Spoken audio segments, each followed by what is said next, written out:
नमस्कार. मी भाऊ जोरसेकर. तुम्ही बघत आहात प्रतिपक्ष. मित्रांनो, एक गोष्ट मजेशीर आहे.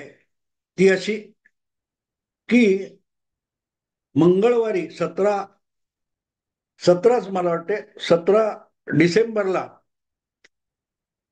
मुख्यमंत्री देवेंद्र फडणवीस यांना भेटायला अचानक उद्धव ठाकरे जाऊन पोहोचले. तेव्हा त्यांनी एका दगडात किती पक्षी मारले, त्यांनी महाराष्ट्राची महान संस्कृती कशी जपली, वगैरे वगैरे पोपटपंची करणारे जे कोण होते, संपादक, विश्लेषक, पत्रकार, या सगळ्यांना लगेच दुसऱ्या दिवशी 24 तासाच्या आत उद्धव ठाकरे यांनी पार तोंडघशी पाडलं. कारण जेव्हा उद्धव ठाकरे गेले आणि ते फोटो समोर आले, तेव्हा आता देवेंद्र फडणवीस आणि उद्धव ठाकरे एकत्र कसे येणार आणि त्यांच्यातल्या संवादामुळे शिंदे आणि अजितदादा यांना कसा शह दिला गेलेला आहे याची काय मोठी मुरब्बी विश्लेषण सगळे करत होते. परत एकदा भाजप आणि शिवसेना एकत्र येणार याविषयी पण चर्चा सुरू झाली होती. पण 24 तास उलटले नाहीत, एवढ्यात उद्धव ठाकरे यांनी परत एकदा भाजप, देवेंद्र फडणवीस किंवा अमित शहा आणि नरेंद्र मोदी आणि संघ या सगळ्यांवर गरळ ओकायला सुरुवात केलेली आहे. कुठपर्यंत म्हणजे आपल्या कल्पनाशक्ती किंवा मूर्खपणाला कुठपर्यंत ताणायचं याचाही सारासार विचार आजच्या राजकीय अभ्यासकांकडे कसा राहिलेला नाही. याचं उदाहरण म्हणून देवेंद्र आणि उद्धव यांच्या भेटीवरची वर्णनं वाचता येतील. उद्धव ठाकरे यांचे 9 खासदार आणि शरद पवारांचे काय ते 8 खासदार हे बरोबर आले मोदींच्या, तर मोदींना लोकसभेतल्या बहुमताची चिंता कशी करावी लागणार नाही. उद्धव ठाकरे आणि शरद पवार यांना मोदी आणि शहांनी जवळ घेतलं की मग बिहारमध्ये नितीश कुमार आणि आंध्रमध्ये चंद्राबाबू नायडू यांच्या राजकारणाला कसा शह दिला जातो, त्यांची कोंडी केली जाते. अरे कुठे कुठे अकलेचे तारे तोडत होते. अरे घटना तर बघा. तो काय ते देवेंद्र फडणवीसांच्या हातात पुष्पगुच्छ दिलाय, त्या पुष्पगुच्छाची फुलं आहेत ती जरा कोमेजण्यापर्यंत तरी थांबा. पण नाही, लगेच आपल्या अकलेचे तारे तोडायला इतकी सुरुवात होते की आभाळातले तारे तुटायची देखील गरज उरत नाही, इतके तारे जमीपर येऊन हजर होतात.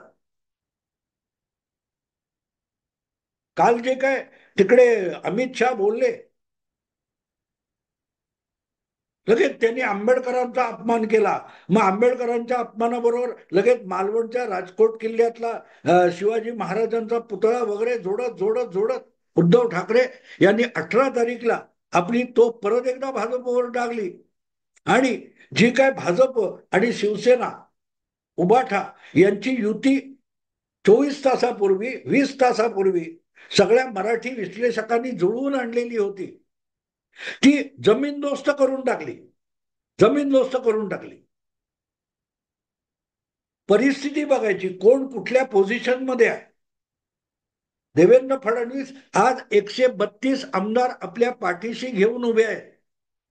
अगदी नेमक्या हिशोबात सांगायचं तर उद्धव ठाकरे यांच्या पाठीशी जितके आमदार महाराष्ट्र विधानसभेत आहेत त्याच्या 6.5 पटीने आमदार एकटे देवेंद्र फडणवीस यांच्या पाठीशी आहेत. कारण त्यांची संख्या 132 आहे आणि उद्धव ठाकरे यांच्या आमदारांची संख्या फक्त 20 आहे. अजितदादांच्या आमदारांची संख्या सुद्धा उद्धव ठाकरेंच्या आमदारांच्या दुप्पट आहे, 41. एकनाथ शिंदे यांच्या आमदारांची संख्या उद्धव ठाकरेंच्या आमदारांच्या जवळजवळ तिप्पट आहे, 57. यांचं काय होतंय तू पण नितीश पर्यंत जायचं, तिकडे चंद्राबाबू पर्यंत जायचं. अरे कुठे कुठे मला तो आमचा मच्छिंद्र कांबळीचं एक नाटक होतं, प्रल मयेकरनी लिहिलेलं, पांडगो इलो रे बा इलो, मालवणीतलं.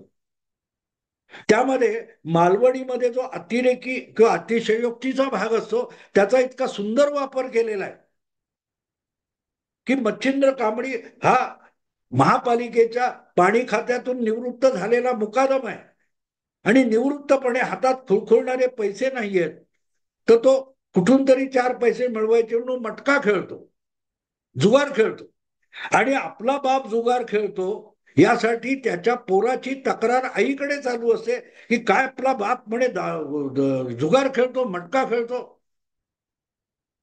पण एका पाणी खात्यातल्या निवृत्त मुकादम आणि त्याचा मुलगा याचा विषय थेट दिल्लीपर्यंत जोडणारा जो अतिशयोक्त विनोद त्या पांडगो इलोमध्ये आहे. काय आहे तो? तर हा पाणी खात्यातला रिटायर्ड मुकादम, त्याचा मुलगा हा मुंबईच्या मंत्रालयात मुख्यमंत्र्याच्या कार्यालयातला शिपाई आहे, चतुर्थ श्रेणी कर्मचारी.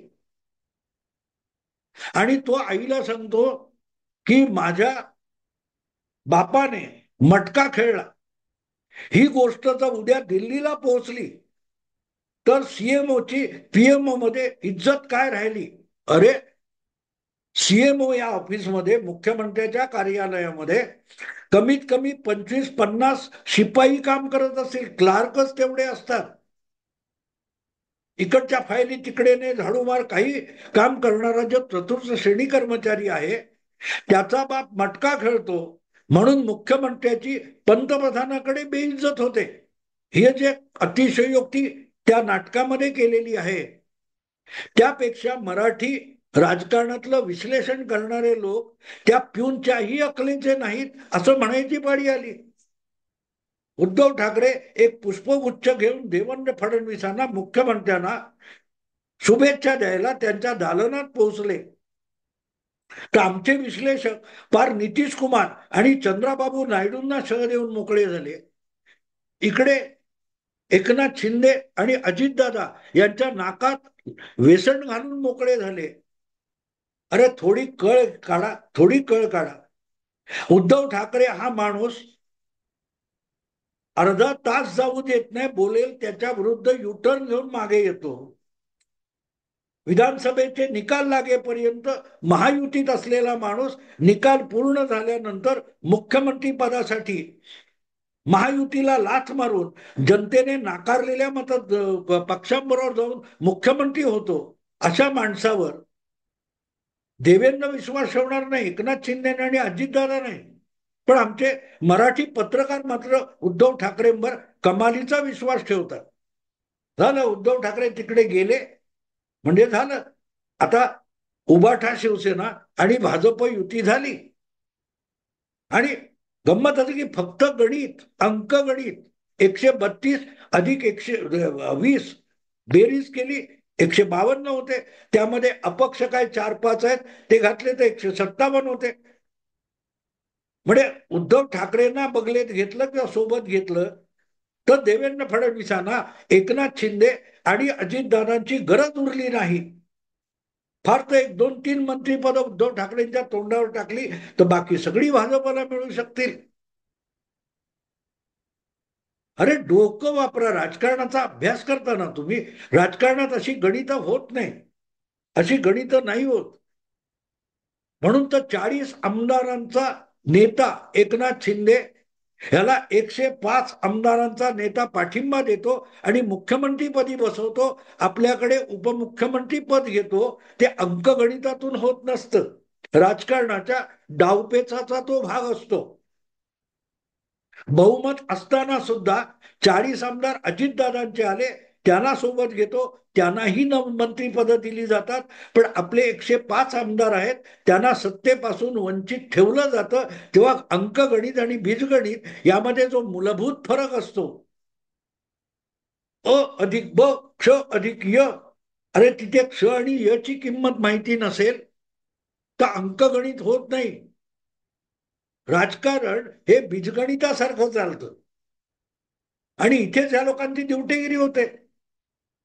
उद्धव ठाकरे कुठच्या परिस्थितीत आहेत आणि देवेंद्र फडणवीस कुठच्या परिस्थितीमध्ये आहेत ते बघूनच जावं लागतं. आणि म्हणून आज उद्धव ठाकरे हे गरजवंत म्हणून गेलेले आहेत. एक तर तू राशील किंवा मी राशील इतकी भाषा वापरणारा माणूस इतका अगतिकडी लाचार होऊन पुष्पगुच्छ घेऊन देवेंद्र फडणवीसांकडे गेला, तर अशी काय परिस्थिती ओढवलेली आहे की देवेंद्र फडणवीस यांना आपल्या गुडबुक्स मध्ये आणायचा उद्धव ठाकरे प्रयत्न करतात याचा विचार करायचा असतो. तो विचार केला तो उद्धव ठाकरेंच्या डोक्यात काय चाललंय, देवेंद्रच्या डोक्यात काय चाललंय इकडे बघावं लागतं. कागदावरती आमदारांची बेरीज वजाबाकी करून राजकारणाचे हिशोब मांडता येत नसतात. प्रश्न असा आहे की ज्या पद्धतीत विधानसभेचे निकाल लागलेत आणि प्रामुख्याने मुंबई शहरातल्या 36 जागांचे निकाल लागलेत ते बघितले तर उद्धव ठाकरेंना खात्री पटलेली आहे की आगामी मुंबई महापालिका निवडणूक आपल्या हातून ऑलरेडी गेलेली आहे. ती वाचवायची असेल तर परत एकदा देवेंद्र फडणवीस आणि भाजप यांना गुडबुक्स मध्ये आणता आलं तर बघू. ही फक्त चाचपणी करायसाठी तो पुष्पगुच्छ गेलेला आहे.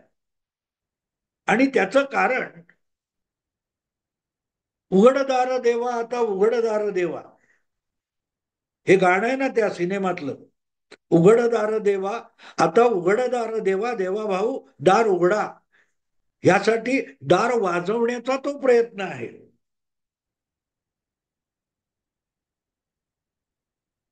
सत्तेचीच तिजोरी, राज्याची तिजोरी आणि महापालिकेचा ठेवा उघडदार देवा आता उघडदार देवा याची चाचपणी करायला तो पुष्पगुच्छ घेऊन उद्धव ठाकरे गेले. कारण त्यांना माहिती की आपला आता शेवटचा बुरुज राहिलाय तो मुंबई महापालिका आहे. मुंबई महापालिका हातून गेली तर आपला राजकारणातून बट्ट्याबोळ झाला याविषयी उद्धव ठाकरेंना खात्री पटलेली आहे. आणि त्याच्यातून आपल्याला वाचवू शकेल अमित शहा आणि नरेंद्र मोदी नाही, पण देवेंद्र फडणवीस वाचवू शकतो. कारण देवेंद्र फडणवीस हा माणूस सदिच्छेला जागणारा आहे. 2017 मध्ये मुंबई महापालिकेच्या निवडणुका भाजप आणि शिवसेना सत्तेत एकत्र राज्याच्या असताना सुद्धा एकमेकाविरुद्ध लढले होते. जवळजवळ तुल्यबळ निवडून आले. उद्धव ठाकरेंना 84 आणि भाजपला देवेंद्र फडणवीसांना 82 नगरसेवक मिळाले होते. आणि मग महापौर कोण होणार? अरे मुख्यमंत्री 4 नगरसेवक विकत घेऊन भाजपचा महापौर बसवू शकला असता.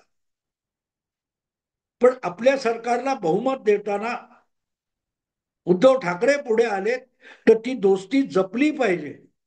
म्हणून देवेंद्र फडणवीसांनी कुठलंही पद न घेता भाजपचा बिनशर्त पाठिंबा उद्धव ठाकरे यांना दिला. आणि काय ते मला वाटते सुनील प्रभू महापौर म्हणून बसले होते का असं कोणतरी असेल, मला आठवत नाही.